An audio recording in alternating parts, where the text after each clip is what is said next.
I almost lost 10 new clients. Here's how it went down. You know, the thing about lost opportunity is it's got a real price tag. In my case, that was $72,000 just last month. Good thing I didn't miss it. And yeah, that is a humble brag, but I've got a point. Here's the way I see it. I'd have $72,000 less today, as if I had lost it, if I'd done the lazy thing, like some other coaches. When I say lazy, it's like name-dropping famous clients, guaranteeing 10K next month without doing any extra work, or say that you're just one small step away from whatever.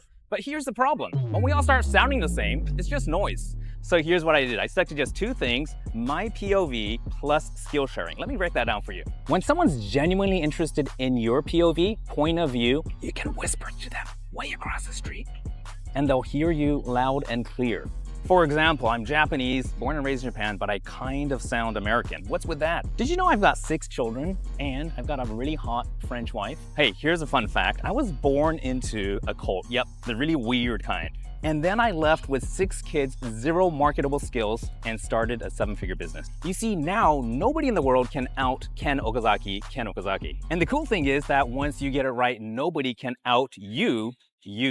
Now, the second part of the strategy is skill sharing, actually sharing for free the stuff that people pay me to do. For example, how do you produce thousands of videos and create a workflow for that? What's some of the thinking behind the content strategy that I run for my agency clients? How do I approach the way to think about strategy? How do I approach thinking about creating an entire month's content strategy? And how do I get the right message and client match so that their audience will actually engage? So here's the trick. You gotta take your POV and your skill sharing and put those together, and you've created a niche of 1 with competition 0. So if your strategy is about R&D, rip off and duplicate other coaches' viral content, then I'm gonna stop you right there because there's a much better way. So here's what you're gonna do. Comment POV down below and I'll DM you your steps to finding your POV, even if you don't have a hot French wife.